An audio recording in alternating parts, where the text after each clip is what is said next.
Hey guys, welcome to government jobs Gyan YouTube channel. Guys, आज की इस वीडियो में हम बात करेंगे बीएसएफ कांस्टेबल ट्रेड्समैन के new recruitment notification online form apply process के बारे में।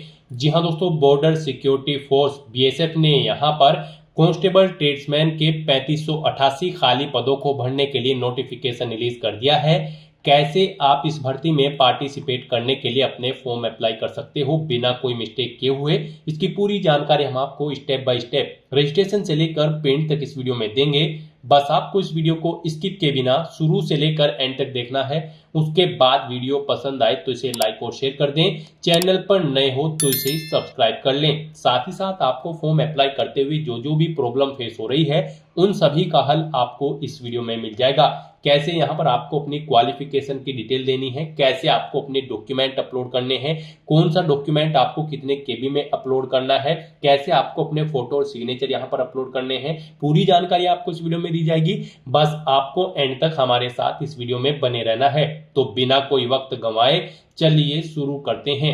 आपको इस वीडियो के डिस्क्रिप्शन बॉक्स में हमारी वेबसाइट IND-sarkari-naukri.in के इस पेज का लिंक मिल जाएगा। यहां पर आपको इस भर्ती के रिगार्डिंग सभी डिटेल्स प्रोवाइड कर दी गई है। बॉर्डर सिक्योरिटी फोर्स बीएसएफ ने यहां पर कांस्टेबल ट्रेड्समैन के 3588 खाली पदों को भरने के लिए नोटिफिकेशन रिलीज कर दिया है, जिसमें मेल कैंडिडेट के लिए 3406 वैकेंसी है, फीमेल के लिए 182 वैकेंसी है। आप 25 जुलाई 2025 से 23 अगस्त 2025 तक अपने फॉर्म अप्लाई कर सकते हो। यहां पर 10वीं पास कैंडिडेट जिनकी आयु सीमा 18 से 25 साल है एलिजिबल है, अप्लाई कर सकते हैं। जनरल ओबीसी ईडब्ल्यूएस के लिए 100 रुपए फीस है। SC ST ASM female candidate के लिए कोई फीस नहीं है। फीस का अमाउंट आप ऑनलाइन मोड से जमा करा सकते हो। सिलेक्शन आपका यहाँ पर physical standard test, physical efficiency test, document verification, trade test, written test और मेडिकल एग्जामिनेशन के आधार पर होगा। आप ऑल इंडिया से ऑनलाइन मोड में अप्लाई कर सकते हो। उसके लिए आपको इस पेज को नीचे स्क्रॉल डाउन करते हुए इंपोर्टेंट लिंक सेक्शन में आना है। ऑफिशियल नोटिफिकेशन PDF लिंक पर क्लिक करके इस भर्ती के नोटिफिकेशन को ओपन कर लेना है और इसमें से आपको पूरी डिटेल रीड कर लेनी है। यहाँ पर आपको सभी डिटेल्स प्रोवाइड कर दी गई है, जैसे कि क्या पोस्ट का नाम है, कितनी उसके लिए नंबर ऑफ वैकेंसीज है, कैसे आप अप्लाई कर सकते हो और कब से कब तक आप अप्लाई कर सकते हो। पूरी जानकारी आपको इस नोटिफिकेशन में दे दी गई है। आप सभी डिटेल्स यहाँ से रीड करें, उसके बाद अपने फॉर्म अप्लाई कर लें। फॉर्म अप्लाई करने के लिए भी आपको हमारी वेबसाइट के इसी पेज पर ही अप्लाई ऑनलाइन का ये लिंक दिया गया है। जैसे ही आप इस लिंक पर क्लिक करेंगे तो आपके सामने बीएसएफ का ये ऑफिशियल पोर्टल ओपन होगा। गाइस, यहाँ पर आने के बाद अगर आपने पहले से बीएसएफ की किसी भी भर्ती के लिए रजिस्ट्रेशन कर रखा है तो यहाँ पर आपको लॉगिन करके अपना फॉर्म अप्लाई करना है। उसके लिए यहाँ पर आपको कैंडिडेट लॉगिन का ये लिंक दिया गया है, आपको इस पर क्लिक करना है और आपके सामने लॉगिन का इंटरफेस ओपन हो जाएगा।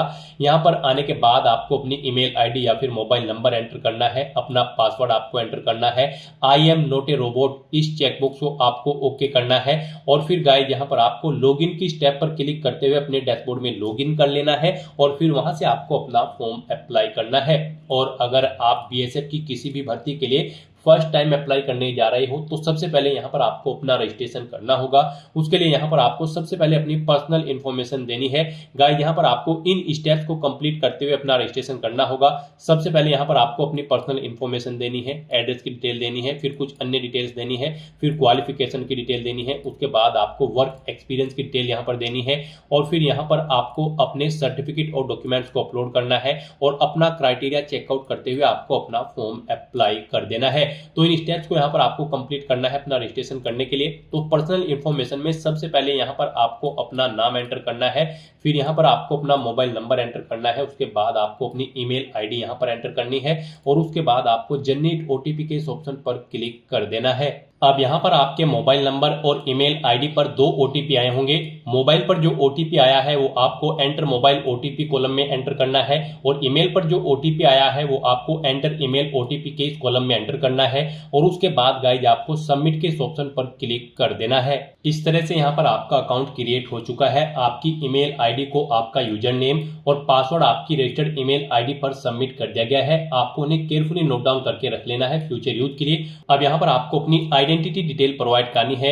यहाँ पर आप आधार कार्ड ऑप्शन सेलेक्ट करें अपनी आइडेंटिटी के लिए, यहाँ पर इसे प्रीफर किया गया है आपके लिए, और फिर आप अपना आधार नंबर एंटर करें, या फिर गाइस यहाँ पर आप अपनी कोई और आइडेंटिटी टाइप सेलेक्ट करें जैसे कि passport, PAN card, driving licence या फिर वोटर आईडी, और उसका नंबर यहाँ पर आप एंटर कर दें। उसके बाद यहाँ पर आपको अपनी एडिशनल इंफॉर्मेशन देनी है।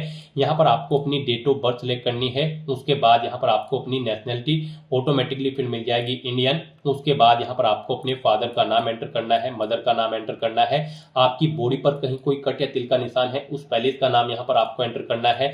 फिर यहाँ पर आपको अपना जेंडर सेलेक्ट करना है, मेल या फिर फीमेल। उसके बाद यहाँ पर आपको अपना मैरिटल स्टेटस सेलेक्ट करना है, आप मैरिड हो या फिर अनमैरिड। फिर यहाँ पर आपको अपनी डोमिसाइल डिटेल प्रोवाइड करनी है।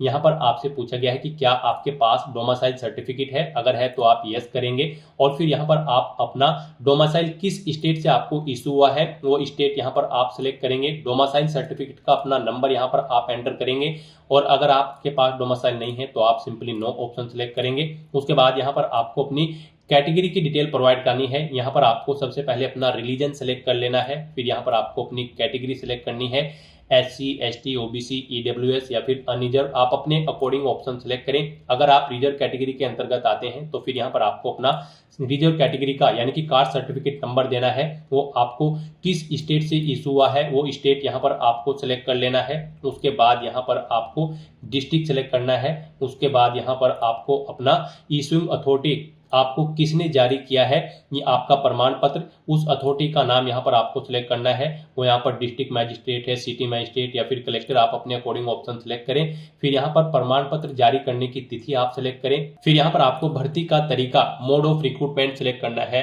अगर आप ESM कैंडिडेट हैं, एक्स सर्विसमैन आप सिलेक्ट करेंगे।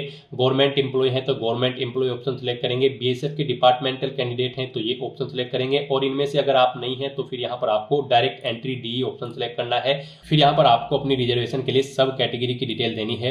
यहाँ पर आपसे पूछा गया कि क्या आप एक्स सर्विसमैन कैंडिडेट हैं, यहाँ पर आपको नो ही ऑप्शन सिलेक्ट होगा अगर यहाँ पर आपने मोड ऑफ रिक्रूटमेंट में डायरेक्ट एंट्री ऑप्शन सिलेक्ट किया है। और अगर यहाँ पर आप एक्स सर्विसमैन या फिर गवर्नमेंट एम्प्लॉय या फिर BSF डिपार्टमेंटल ऑप्शन सिलेक्ट करेंगे तो यहाँ पर आपको येस या नो ऑप्शन सिलेक्ट होंगे। फिर आप येस करके अपनी डिटेल्स यहाँ पर प्रोवाइड कर सकते हैं अपनी सर्विस की, और डिपार्टमेंटल में भी आपको येस ऑप्शन सिलेक्ट हो जाएगा अगर यहाँ पर आप डिपार्टमेंटल कैंडिडेट होंगे। फिर यहाँ पर आपको अपनी डिटेल प्रोवाइड करनी होगी सर्विस की, नहीं तो यहाँ पर अगर आप डायरेक्टली एंट्री ले रहे हैं तो यहाँ पर आपको नो ही ऑप्शन शो होंगे। इस तरह से अपनी ये सभी डिटेल्स फिल करने के बाद फिर आपको सेव एंड नेक्स्ट के इस ऑप्शन पर क्लिक कर देना है। नेक्स्ट यहाँ पर आपको अपने एड्रेस की डिटेल देनी है। यहाँ पर आपको अपना परमानेंट एड्रेस एंटर करना है। उसके बाद आपको अपना कोरोस्पोंडेंस एड्रेस एंटर करना है, और अगर आपका कोरोस्पोंडेंस एड्रेस आपके परमानेंट एड्रेस के अकॉर्डिंग सेम है तो यहाँ पर आप सेम एज परमानेंट एड्रेस के चेकबॉक्स को ओके कर देंगे। ऑटोमेटिकली आपका कोरोस्पोंडेंस एड्रेस आपके परमानेंट एड्रेस के अकॉर्डिंग फिल हो जाएगा। और उसके बाद फिर गाइस आपको इस पेज को नीचे स्क्रॉल डाउन करते हुए सेव एंड नेक्स्ट के इस ऑप्शन पर क्लिक कर देना है। नेक्स्ट आपके सामने कुछ इस तरह से इंटरफेस शो होगा। अब यहाँ पर आपको अपनी कुछ अन्य और डिटेल्स प्रोवाइड करनी है। यहाँ पर आपसे पूछा गया कि क्या आपके पास NCC का C प्रमाण पत्र है, अगर है तो आप यस करेंगे। फिर आपसे पूछा गया कि क्या आपके पास A सर्टिफिकेट भी है NCC का, अगर है तो आप यस करेंगे। और फिर उसकी डेट यहाँ पर आप सिलेक्ट कर लेंगे। यहाँ पर आप सिलेक्ट करें किस डेट को आपका प्रमाण पत्र आपको इशू हुआ है। उसके बाद यहाँ पर आपसे पूछा गया कि क्या आपके पास B सर्टिफिकेट भी है, अगर है तो यस करें, और उसकी डेट भी यहाँ पर आप सिलेक्ट कर लें। फिर आपसे पूछा गया कि क्या आपके पास C सर्टिफिकेट भी है NCC का, अगर है तो आप यस करें, और उसे प्राप्त करने की डेट भी यहाँ पर आप सिलेक्ट कर लें। और गाइस अगर आपके पास NCC का C प्रमाण पत्र नहीं है तो सिंपली यहाँ पर आप नो ऑप्शन सिलेक्ट करेंगे। फिर आगे की डिटेल आपको नहीं देनी होगी। उसके बाद आपसे पूछा गया है कि क्या आपके पास कोई स्पोर्ट अचीवमेंट, खेल की उपलब्धि है, अगर है तो आप यस करें, और फिर उसकी डिटेल यहाँ पर आप प्रोवाइड कराएं।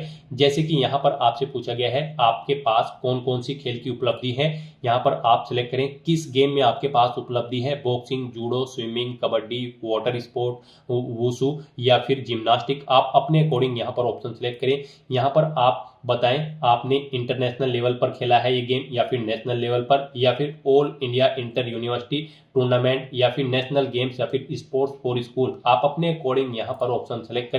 उसके बाद यहाँ पर आपसे पूछा गया है आपको क्या एक से ज्यादा खेल में उपलब्धि प्राप्त है, तो दूसरा खेल यहाँ पर आपको सिलेक्ट कर लेना है। उसके बाद उसकी डिटेल भी आपको देनी है, आपने उसे नेशनल, इंटरनेशनल या फिर स्कूल लेवल, जिस भी लेवल पर खेला है आप अपने अकॉर्डिंग ऑप्शन सेलेक्ट कर लें। फिर यहाँ पर आपको अपने फिजिकल स्टैंडर्ड की डिटेल प्रोवाइड करनी है। यहाँ पर आपको अपनी हाइट सेंटीमीटर में एंटर करनी है। फिर यहाँ पर आपको अपनी चेस्ट एंटर करनी है, आपकी चेस्ट कितनी है ये केवल मेल कैंडिडेट को यहाँ पर एंटर करना होगा। उसके बाद यहाँ पर आपको अपना वजन किलोग्राम में एंटर करना है, कितने किलो वजन आपका है। फिर यहाँ पर आपसे पूछा गया कि क्या आपके ऊपर कोई क्रिमिनल केस चल रहा है, अगर चल रहा है तो आप यस करेंगे। और फिर आपसे पूछा गया कि क्या उसकी प्रोसीडिंग कंप्लीट हो चुकी है, अगर हो चुकी है तो यस करें, नहीं तो नो ऑप्शन सेलेक्ट करें। उसकी डिटेल यहाँ पर आप प्रोवाइड कराएं। और अगर आपके ऊपर कोई क्रिमिनल केस नहीं है तो सिंपली यहाँ पर आप नो ऑप्शन सेलेक्ट करेंगे। इस तरह से अपनी डिटेल्स यहाँ पर फिल करने के बाद फिर गाइज आपको सेव एंड नेक्स्ट के ऑप्शन पर क्लिक कर देना है। नेक्स्ट यहाँ पर आपको अपनी क्वालिफिकेशन की डिटेल प्रोवाइड करनी है। सबसे पहले यहाँ पर आपको अपनी क्वालिफिकेशन का टाइप सेलेक्ट करना है। यहाँ पर आपने जो भी क्वालिफिकेशन की है जैसे कि 10वीं क्लास, 12वीं class, diploma, graduate, post graduate, यहाँ पर आपने जो भी अपनी हायर क्वालिफिकेशन की हुई है उस तक की सभी डिटेल्स आपको वन बाय वन करके यहाँ पर सिलेक्ट करके उसे ऐड कर देना है। जैसे कि सबसे पहले यहाँ पर आपको अपनी 10वीं क्लास की डिटेल प्रोवाइड करनी होगी। उसके बाद यहाँ पर आपको अपना सर्टिफिकेट नंबर देना होगा 10वीं क्लास का। फिर यहाँ पर आपको पासिंग ईयर सेलेक्ट करना है, कब आपने अपनी 10वीं क्लास पास आउट की है। उसके बाद गाइस यहाँ पर आपको स्टेट सेलेक्ट करना है, जिस स्टेट से आपने अपनी 10वीं क्लास पास आउट की है। फिर यहाँ पर आपको बोर्ड या यूनिवर्सिटी का नाम सेलेक्ट करना है जिससे आपने अपनी क्वालिफिकेशन पास आउट की है। और उसके बाद गाइस यहाँ पर आपको ऐड के इस ऑप्शन पर क्लिक करते हुए अपनी क्वालिफिकेशन की डिटेल ऐड कर देनी है। इस तरह से यहाँ पर आपकी क्वालिफिकेशन ऐड हो जाएगी। इसे अगर आप एडिट करना चाहते हैं तो पेंसिल के इस ऑप्शन पर क्लिक करके एडिट कर सकते हैं, डिलीट करना चाहते हैं तो आप डिलीट कर सकते हैं। तो इस तरह से यहाँ पर आपको वन बाय वन करके आपको अपनी हायर क्वालिफिकेशन तक की सभी क्वालिफिकेशन की डिटेल यहाँ पर प्रोवाइड कर देनी है। जैसे कि 10वीं के बाद 12वीं अगर आपने की है तो 12वीं की डिटेल, 12वीं के बाद आपने ग्रेजुएशन, पोस्ट ग्रेजुएशन, कोई डिप्लोमा, पीएचडी, एमफिल जो भी डिग्री आपने की हुई है वो यहाँ पर आप सिलेक्ट करें और वन बाय वन करके ऐसे ही यहाँ पर आप अपनी हाईएस्ट क्वालिफिकेशन तक की डिटेल्स ऐड कर दें। और इस तरह से यहाँ पर अपनी सभी क्वालिफिकेशन ऐड करने के बाद गाइस फिर आपको नेक्स्ट के इस ऑप्शन पर क्लिक कर देना है। नेक्स्ट यहाँ पर आपको अपने एक्सपीरियंस की डिटेल प्रोवाइड करनी है। यहाँ पर आपसे पूछा गया है कि क्या आप एम्प्लॉय हैं, अगर हैं तो आप यस करेंगे और फिर उसकी डिटेल यहाँ पर आप प्रोवाइड कराएंगे। जैसे कि यहाँ पर आप प्रेजेंट में हैं या फिर पास्ट में एम्प्लॉय थे, आप अपने अकॉर्डिंग ऑप्शन सेलेक्ट करें। फिर यहाँ पर आपसे पूछा गया है आपके एक्सपीरियंस का टाइप, अनुभव का प्रकार आपको किस सेक्टर में है, यहाँ पर आप अपने अकॉर्डिंग ऑप्शन सेलेक्ट कर लें। फिर यहाँ पर आपको बताना है कि क्या यहाँ पर आपकी सेवा का प्रकार था, यहाँ पर आप सेंट्रल गवर्नमेंट के थे या फिर उत्तराखंड स्टेट या फिर अदर स्टेट या फिर कांस्टेबल या फिर हेड कांस्टेबल की पोस्ट पर आपको अपना एम्प्लॉयर टाइप सेलेक्ट कर लेना है। उसके बाद आपको नेचर ऑफ एम्प्लॉयमेंट यहाँ पर सिलेक्ट करना है, आप परमानेंट थे, टेम्परेरी या फिर कॉन्ट्रेक्चुअल बेस पर। फिर किस डेट से किस डेट तक आप थे, अगर आप पास्ट में जॉब कर रहे थे, अगर आप प्रेजेंट में कर रहे होंगे तो फिर यहाँ पर आपको बताना होगा कब आपने ज्वाइन किया था। उसके बाद आपको अपनी पोस्ट का नाम देना है, जिस पोस्ट पर आप कार्यरत थे, इंस्टीट्यूट, डिपार्टमेंट या फिर ऑर्गेनाइजेशन का नाम देना है जिसमें आप कार्यरत थे। और उसके बाद गाइज आपको सेव के इस ऑप्शन पर क्लिक करके अपनी एक्सपीरियंस की डिटेल यहाँ पर ऐड कर देनी है। यहाँ पर आपको आपके एक्सपीरियंस की डिटेल शो हो जाएगी। और अगर आपको एक से ज़्यादा जगह वर्किंग एक्सपीरियंस है फिर आप दोबारा से यहाँ पर ये सभी डिटेल्स प्रोवाइड करते हुए अपने एक्सपीरियंस की डिटेल सेव के ऑप्शन पर क्लिक करते हुए यहाँ पर सेव कर दें। वन बाय वन करके यहाँ पर ऐड हो जाएंगे आपके एक्सपीरियंस की डिटेल। और फिर गाइज यहाँ पर आपको सेव एंड नेक्स्ट के इस ऑप्शन पर क्लिक कर देना है। और गाइज अगर आपको एक्सपीरियंस नहीं है तो सिंपली यहाँ पर आप नो ऑप्शन सेलेक्ट करेंगे। उसके बाद आपको कुछ भी डिटेल नहीं देनी है और फिर आप सेव एंड नेक्स्ट के इस ऑप्शन पर क्लिक कर देंगे। नेक्स्ट यहाँ पर आपको अपना फोटो, सिग्नेचर और डॉक्यूमेंट्स अपलोड करने हैं। इनके लिए आपको गाइडलाइन दी गई है। यहाँ पर आपका जो फोटो होगा वो 30 KB से 100 KB के बीच में होना चाहिए। सिग्नेचर आपके 20 KB से 50 KB के बीच में होनी चाहिए। क्वालिफिकेशन, कास्ट, एक्सपीरियंस सर्टिफिकेट, जो बाकी के सर्टिफिकेट्स हैं वो यहाँ पर आपके 30 KB से 100 KB के बीच में होना चाहिए। और इन डॉक्यूमेंट्स का फॉर्मेट आपका JPG, JPEG, PNG या PDF होना चाहिए। तो इन डॉक्यूमेंट्स को अपलोड करने के लिए आपको यहाँ पर अपलोड फोटो, अपलोड सिग्नेचर या फिर अपलोड 10th मार्कशीट या फिर 12th certificate, upload graduate certificate, post graduate certificate, यहाँ पर आपने जो भी क्वालिफिकेशन की होगी उसके अकॉर्डिंग यहाँ पर आपको ऑप्शन शो कर दी जाएंगे।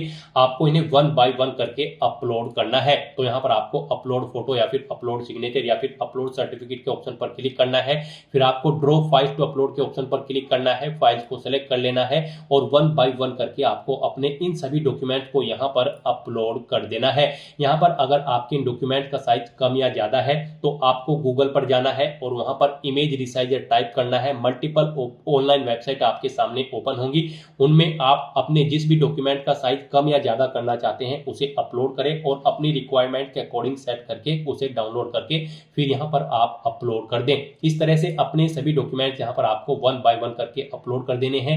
फिर आपको इस पेज को नीचे स्क्रॉल डाउन करना है, आई डू हरबी डिक्लेयर के चेकबॉक्स को ओके करना है और फिर गाइस आपको सेव एंड नेक्स्ट के ऑप्शन पर क्लिक कर देना है। नेक्स्ट आपके सामने कुछ इस तरह से इंटरफेस शो होगा। यहाँ पर आपका रजिस्ट्रेशन सक्सेसफुली कंप्लीट हो चुका है बीएसएफ के पोर्टल पर। अब यहाँ पर आप जिस भी भर्ती के लिए अप्लाई कर रही हैं बीएसएफ की, उसके लिए आपको पोस्ट सेलेक्ट करनी है। यहाँ पर हम आपको बीएसएफ कांस्टेबल ट्रेड्समैन की भर्ती के लिए अप्लाई करके दिखा रहे हैं। तो यहाँ पर आपको पोस्ट सेलेक्ट करनी है कांस्टेबल की किस ट्रेड के लिए आप अप्लाई करने जा रहे हैं। आप यहाँ पर ट्रेड सेलेक्ट करें, पोस्ट सेलेक्ट करें। जैसे कि अगर आप कांस्टेबल कुक सेलेक्ट करते हैं तो फिर यहाँ पर आपको जो भी आप पोस्ट सेलेक्ट करेंगे उसके अकॉर्डिंग जो उसकी रिक्वायर्ड क्वालिफिकेशन, एक्सपीरियंस या फिर इसेंशियल क्वालिफिकेशन है वो यहाँ पर आपको शो कर दी जाएगी। उनकी डिटेल आपको देनी है। यहाँ पर इस पोस्ट के लिए आपसे पूछा गया है कि क्या आपने 10वीं क्लास या फिर इसके इक्विवेलेंट कोई एग्जाम पास आउट कर रखा है किसी रिकॉग्नाइज्ड बोर्ड से, जो कि रिक्वायर्ड है इस पोस्ट पर अप्लाई करने के लिए। तो यहाँ पर आपको यस ऑप्शन सेलेक्ट करना है, तभी आप अप्लाई कर पाओगे। उसके बाद यहाँ पर आपसे पूछा गया है कांस्टेबल कुक की पोस्ट पर अप्लाई करने के लिए आपने national skill qualification framework NSQF level 1 का कोर्स कंप्लीट कर रखा है फूड प्रोडक्शन में, या फिर kitchen from national skill development corporation से, या फिर किसी इंस्टीट्यूट रिकॉग्नाइज्ड इंस्टीट्यूट से जो कि नेशनल रिकॉग्नाइज्ड डेवलपमेंट कॉर्पोरेशन हो। तो यहाँ पर भी आपको यस ऑप्शन सेलेक्ट करना है। उसके बाद यहाँ पर आपने जो रजिस्ट्रेशन करते समय अपनी फिजिकल डिटेल्स प्रोवाइड कराई थी वो यहाँ पर आपको शो कर दी गई है, जैसे कि आपकी हाइट, चेस्ट और वजन। और यहाँ पर आपको अब अपनी कैटेगरी सिलेक्ट कर लेनी है। यहाँ पर जो भी पोस्ट आप सिलेक्ट करेंगे उसके अकॉर्डिंग यहाँ पर आपको कैटेगरी शो कर दी जाएगी। जिन जिन कैटेगरीज में वो पोस्ट होगी वो कैटेगरीज यहाँ पर आपको शो कर दी जाएगी। यहाँ पर आप अपने अकॉर्डिंग अपनी कैटेगरी सिलेक्ट करें। उसके बाद यहाँ पर आपको अपना डोमिसाइल सर्टिफिकेट अपलोड करना है। आप अपलोड डोमिसाइल सर्टिफिकेट के ऑप्शन पर क्लिक करें और यहाँ पर ड्रॉप फाइल्स के ऑप्शन पर क्लिक करें, फाइल को सिलेक्ट करें और अपना डोमिसाइल सर्टिफिकेट अपलोड कर दें। डोमिसाइल सर्टिफिकेट आपका जेपीजी, पीएनजी या फिर पीडीएफ फॉर्मेट में होना चाहिए। और इस तरह से अपने डिटेल्स यहाँ पर प्रोवाइड करने के बाद फिर आपको सेव एंड नेक्स्ट के ऑप्शन पर क्लिक कर देना है। नेक्स्ट आपके सामने कुछ इस तरह से इंटरफेस शो होगा। आपको आपके एप्लीकेशन फॉर्म का पूरा प्रीव्यू यहाँ पर शो कर दिया गया है। आपको सभी डिटेल्स केयरफुली चेकआउट करनी है। कहीं पर कोई मिस्टेक है तो आप बैक बटन पर क्लिक करके एडिट कर सकते हैं। और अगर सभी चीजें ओके हैं तो यहाँ पर बस अब आपको अपना पैलेस एंटर करना है। उसके बाद यहाँ पर आपको अपना सेंटर सेलेक्ट करना है। उसके बाद यहाँ पर आपको आपकी कैटेगरी के अकॉर्डिंग एप्लीकेशन फीस का अमाउंट शो कर दिया जाएगा। गाइस यहाँ पर रिजर्व कैटेगरी कैंडिडेट के लिए केवल पोर्टल चार्जेस हैं और अनरिजर्व कैटेगरी कैंडिडेट के लिए यहाँ पर 100 रुपये plus portal charges application fees के रूप में रखे गए हैं। तो यहाँ पर आपको ये चार्जेस देने होंगे। उसके लिए यहाँ पर आपको HDFC bank PG option select मिलेगा। आपको इस चेकबॉक्स को ओके करना है, आई हरबी डिक्लेयर दैट। उसके बाद गाइस आपको पे नाउ के इस ऑप्शन पर क्लिक कर देना है। फिर आपको दोबारा से एग्री एंड पे के इस ऑप्शन पर क्लिक करना है। नेक्स्ट आपके सामने फीस पेमेंट का इंटरफेस ओपन हो जाएगा। गाइस यहाँ पर आप debit card, credit card, net banking, wallet या फिर यूपीआई के माध्यम से अपना फीस पेमेंट कर सकते हो। यहाँ पर आपके लिए सबसे बेस्ट ऑप्शन यूपीआई का रहेगा। आप यूपीआई के इस ऑप्शन पर क्लिक करें और यहाँ पर आप अपनी यूपीआई आईडी या फिर मोबाइल नंबर एंटर करके पे नाउ के ऑप्शन पर क्लिक करते हुए अपना फीस पेमेंट कर दे, या फिर क्यूआर कोड के थ्रू भी आप अपना फीस पेमेंट कर सकते हैं। आप जनरेट क्यूआर के ऑप्शन पर क्लिक करें। ये क्यूआर कोड यहाँ पर आपको शो होगा। आप इसे अपने यूपीआई से स्कैन करें और अपना फीस पेमेंट कर दें। सक्सेसफुली फीस पेमेंट करने के बाद यहाँ पर आपके सामने मैसेज शो हो जाएगा, आपका फीस पेमेंट यहाँ पर सक्सेसफुली कंप्लीट हो चुका है। अब यहाँ पर आप प्रिंट के इस ऑप्शन पर क्लिक करते हुए अपने एप्लीकेशन फॉर्म का एक हार्ड कॉपी प्रिंट आउट ले सकते हैं फ्यूचर यूज के लिए, फ्यूचर रेफरेंस के लिए। और उसके बाद गाइस यहाँ पर आपको बैक टू होम के इस ऑप्शन पर क्लिक करना है। फिर आपको आपके डैशबोर्ड में डायरेक्ट कर दिया जाएगा। यहाँ से आप चेकआउट कर सकते हो आपका कांस्टेबल ट्रेड्समैन की पोस्ट के लिए जो फॉर्म था वो सक्सेसफुली यहाँ पर सबमिट हो चुका है। एप्लीकेशन स्टेटस में आपको सबमिटेड ऑप्शन शो कर दिया जाएगा। यहाँ पर आप अपनी एप्लीकेशन फीस का पेमेंट भी कर चुके हो, उसके लिए आपको पेड ऑप्शन यहाँ पर शो कर दिया जाएगा, यानी कि आप इस भर्ती के लिए सक्सेसफुली अपना फॉर्म अप्लाई कर चुके हो। तो दोस्तों ऐसे आप अपना बीएसएफ कांस्टेबल 3588 पोस्ट के लिए फॉर्म अप्लाई कर सकते हो स्टेप बाय स्टेप, बिना कोई मिस्टेक के हुए। आज की इस वीडियो में बस इतना ही। आई होप ये वीडियो आपको पसंद आई होगी। अगर पसंद आई हो तो इसे लाइक और शेयर करें। चैनल पर नए हो तो इसे सब्सक्राइब कर लें। Thanks for watching.